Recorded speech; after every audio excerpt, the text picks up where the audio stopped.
Hi friends, welcome to Pendems kitchen. Pendems కిచెన్లో ఈరోజు వీడియోలో బియ్యం ఇంకా పెరుగుతో బ్రేక్ఫాస్ట్ రెసిపీని ఎలా తయారు చేసుకోవచ్చో చూపించబోతున్నాను. ఈ పిండితో మీరు ఇలా పొంగనాల్లాగా వేసుకోవచ్చు, లేదంటే అప్పంలాగా కూడా వేసుకోవచ్చు. సో నేను మీకు రెండు రకాలుగా చూపిస్తాను. చాలా స్పాంజీగా, చాలా టేస్టీగా ఉంటాయి. ఒకసారి ఈ విధంగా ట్రై చేసి చూడండి, మీకు తప్పకుండా నచ్చుతాయి. వీటిని ఎలా తయారు చేసుకోవచ్చో ఈ వీడియోలోకి వెళ్ళి చూసేయండి. ఈ బ్రేక్ఫాస్ట్ని ప్రిపేర్ చేసుకోవడానికి ఫస్ట్ ఇలా ఒక గిన్నెని తీసుకొని అందులోకి 2 కప్పుల దోసల బియ్యాన్ని కానీ, రేషన్ బియ్యాన్ని కానీ, లేదంటే సోనా మసూరి బియ్యాన్ని కానీ ఏవైనా వేసుకోవచ్చు. నేనైతే ఇక్కడ దోసల బియ్యాన్ని వేశాను. ఇలా 2 కప్పుల బియ్యాన్ని గిన్నెలోకి వేసుకున్న తర్వాత ముందు ఈ బియ్యాన్ని శుభ్రంగా 2-3 సార్లు నీళ్ళతో కడుక్కోవాలి. ఇలా బియ్యాన్ని కడిగిన తర్వాత ఇందులోకి 2 కప్పుల బియ్యానికి 1/2 కప్పు సగ్గు బియ్యాన్ని వేసుకోండి. ఇలా సగ్గు బియ్యాన్ని వేసుకోవడం వల్ల మనం చేసుకోబోయే పొంగనాలు చాలా స్పాంజీగా వస్తాయి అండ్ టేస్టీగా కూడా ఉంటాయి. తర్వాత ఇందులోకి 1 టీ స్పూన్ మెంతుల్ని వేసుకోండి. మెంతుల్ని వేసుకోవడం వల్ల ఆరోగ్యానికి చాలా మంచిది. తర్వాత ఇందులోనే 1/2 కప్పు అటుకులను కూడా వేసుకోండి. ఇక్కడ నేను కొద్దిగా మందంగా ఉన్న అటుకులను వేస్తున్నాను, మీరు కావాలంటే పల్చగా ఉన్న అటుకులను కూడా వేసుకోవచ్చు. సో ఇలా అన్నింటిని గిన్నెలోకి వేసుకున్న తర్వాత మళ్ళీ తిరిగి ఇందులోకి నీళ్ళని పోసుకొని ఒక 2-3 సార్లు మరలా శుభ్రంగా కడుక్కోవాలి. ఇలా కడిగిన తర్వాత మీరు ఏ కప్పుతో అయితే బియ్యాన్ని వేసుకున్నారో సేమ్ అదే కప్పుతో 2 కప్పుల బియ్యానికి 1 కప్పు పెరుగును వేసుకోండి. ఇలా పెరుగు వేసుకున్న తర్వాత ఈ బియ్యం, సగ్గు బియ్యం అన్నీ కూడా ఈ పెరుగుతో కలిసేలాగా ఒకసారి చక్కగా కలిపేసుకోండి. ఇలా కలుపుకున్న తర్వాత ఇందులోకి మళ్ళీ సేమ్ అదే కప్పుతో 1/2 కప్పు నీళ్ళని పోసుకొని మళ్ళీ ఒకసారి కలుపుకోండి. ఇలా కలుపుకొని దీని మీద ఒక మూతను పెట్టేసి ఈ బియ్యాన్ని ఒక 2 నుంచి 3 గంటల సేపు నానబెట్టుకోవాలి. వీటిని మనం నానిన తర్వాత గ్రైండ్ చేసుకోవాలన్నమాట. ఒకవేళ మీకు టైం కానీ ఉంటే 4-5 గంటల సేపు అయినా సరే నానబెట్టుకోవచ్చు. నేనైతే ఇక్కడ సుమారుగా 3 గంటల సేపు నానబెట్టిన తర్వాత మీకు చూపిస్తున్నాను. చూసారా, మనకి ఈ బియ్యం అంతా కూడా పెరుగుని పీల్చుకొని ఇది ఈ విధంగా కొద్దిగా గట్టిపడిపోతుంది అనమాట. సో ఇలా నానబెట్టుకున్న బియ్యం మిశ్రమాన్ని గ్రైండ్ చేసుకోవడానికి ఇలా ఒక మిక్సీ జార్ని తీసుకొని అందులోకి ఈ నానబెట్టిన బియ్యాన్ని జార్లో సగం వరకు వేసుకొని దీన్ని బాగా మెత్తగా వెన్నలాగా గ్రైండ్ చేసుకోవాలి. అవసరమైతే గ్రైండ్ చేసేటప్పుడు చాలా కొద్దిగా నీళ్ళను వేసుకొని గ్రైండ్ చేసుకోండి. నీళ్లు మరీ ఎక్కువగా వేసుకోవద్దు, పిండి జారైపోతుంది, చూసుకొని వేసుకోవాలి. సో ఇక్కడ నేను మీకు గ్రైండ్ చేసిన తర్వాత చూపిస్తున్నాను. చూసారా, ఇలా బాగా మెత్తగా గ్రైండ్ చేసుకోవాలి. ఎక్కడా కూడా మనకి బియ్యం పలుకులు అనేవి తగలకూడదు, చాలా మెత్తగా కాటుకులాగా గ్రైండ్ చేసుకోవాలన్నమాట. ఇదే విధంగా మిగిలిన బియ్యాన్ని కూడా గ్రైండ్ చేసుకొని ఇలా ఒక గిన్నెలోకి వేసుకోండి. తర్వాత గ్రైండ్ చేసుకున్న పిండిలో ఒక 2 టేబుల్ స్పూన్ల పెసరపప్పుని ఒక 5 నిమిషాల ముందు వేడి నీళ్ళల్లో వేసుకొని నానబెట్టుకున్నారంటే ఇవి చక్కగా నానిపోతాయి. వీటిని నీళ్ళేమీ లేకుండా పెసరపప్పుని మాత్రమే ఇందులోకి వేసుకోండి. మీరు పెసరపప్పు వద్దు అనుకుంటే స్కిప్ చేసేయచ్చు, కానీ వేసుకుంటే మాత్రం మనం పొంగనాలు తినేటప్పుడు ఇవి మధ్యలో తగులుతూ టేస్ట్ చాలా బాగుంటాయి. తర్వాత ఇందులోకి ఒక మీడియం సైజ్ ఉల్లిపాయని ఈ విధంగా చిన్న ముక్కలుగా కట్ చేసి వేసుకోండి, టేస్ట్ చాలా బాగుంటుంది.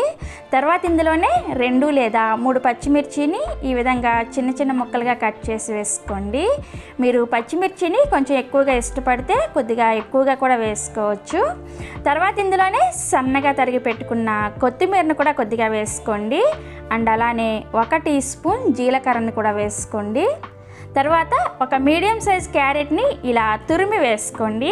ఇక్కడ క్యారెట్ వేసుకోవడం అనేది పూర్తిగా ఆప్షనల్, మీ దగ్గర ఉంటే వేసుకోండి, లేకపోతే వేసుకోకపోయినా కూడా టేస్ట్ చాలా బాగుంటుంది. చివరిగా ఇందులోకి మీ రుచికి సరిపడా ఉప్పును కూడా వేసుకోండి. నేనైతే ఇక్కడ 1 టీ స్పూన్ ఉప్పుని వేసాను. ఇంకా ఇందులో మీరు కావాలంటే సన్నగా తరిగిన అల్లం ముక్కల్ని, లేదంటే సన్నగా తరిగిన కరివేపాకును కానీ, లేదంటే తురిమిన బంగాళదుంపను కానీ ఇలా మీకు నచ్చినట్లుగా మీ టేస్ట్కి తగ్గట్టుగా అడ్జస్ట్ చేసుకొని వేసుకోవచ్చు. సో ఇలా అన్నీ వేసుకున్న తర్వాత పిండిలో ఇవన్నీ కూడా కలిసేటట్లుగా చక్కగా కలిపేసుకోండి. ఈ విధంగా పిండిని కలుపుకున్న తర్వాత ఇందులోకి 1/4 టీ స్పూన్ అంతా వంట సోడాని వేసుకోండి. అండ్ అలానే దీని మీద ఇలా కొద్దిగా నీళ్ళను వేసుకొని ఈ వంట సోడా పిండిలో కలిసేలాగా మళ్ళీ ఒకసారి బాగా కలుపుకోవాలి. ఇలా కొద్దిగా వంట సోడాని వేసుకున్నారంటే ఈ పొంగనాలు చక్కగా పొంగుతాయి అండ్ పైన క్రిస్పీగా లోపల స్పాంజీగా వస్తాయి అన్నమాట. ఇలా వంట సోడాని వేసుకొని కలుపుకున్న తర్వాత వెంటనే ఈ పొంగనాలను వేసేసుకోవాలి. ఇలా వంట సోడాని వేసుకొని పిండిని కలుపుకున్న తర్వాత పొంగనాలు వేసుకోవడానికి ఎక్కువ టైం తీసుకున్నారంటే పిండి టేస్ట్ మారిపోయి పొంగనాల టేస్ట్ పూర్తిగా మారిపోతుంది. కాబట్టి వెంటనే వేసేసుకోవాలి. ఒకవేళ మీరు ఇవన్నీ పిండిలో కలిపేసిన తర్వాత మీరు పొంగనాలు వేసుకోవడానికి కొద్దిగా టైం పడుతుంది అనుకుంటే వంట సోడా వేసుకోకుండా పిండిని పక్కన పెట్టేసి మీరు పొంగనాలు వేసుకునే ముందు వంట సోడాని వేసుకొని కలుపుకున్నారంటే టేస్ట్ ఏమీ చేంజ్ అవ్వదు. సో ఇప్పుడు పొంగనాలు వేసుకోవడానికి పిండి రెడీ అయిపోయింది.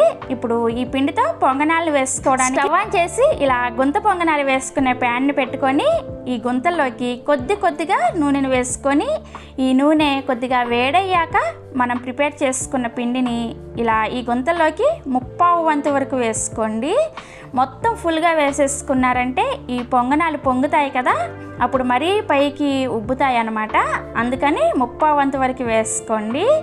ఇలా అన్ని గుంతల్లోకి పిండిని వేసుకున్నాక వీటిని లో టు మీడియం ఫ్లేమ్లోనే ఉడికించుకోవాలి.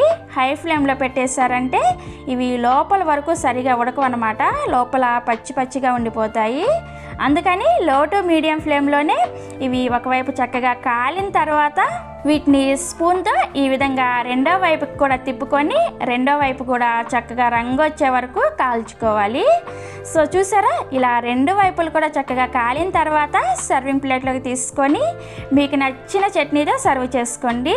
చట్నీ ఏమీ లేకపోయినా కానీ ఏదైనా నిల్వ పచ్చడితో సర్వ్ చేసుకున్నా కానీ చాలా టేస్టీగా ఉంటాయి. సో అంతే, టేస్టీగా ఉండే పొంగనాలు అయితే రెడీ అయిపోయాయి. ఒకవేళ మీ దగ్గర ఇలా పొంగనాలు వేసుకునే ప్యాన్ కనుక లేకపోతే నార్మల్గా మనం తాలింపు వేసుకునే ప్యాన్స్ ఇలా చిన్నవి ఉంటాయి కదా, అలాంటి వాటిల్లో కూడా వీటిని వేసుకోవచ్చు. అది కూడా లేదంటే నార్మల్గా మనం కర్రీస్ చేసుకునే నాన్ స్టిక్ ప్యాన్స్ ఉంటాయి కదా, కడాయిలు, ఆ కడాయిలో కూడా వేసుకోవచ్చు.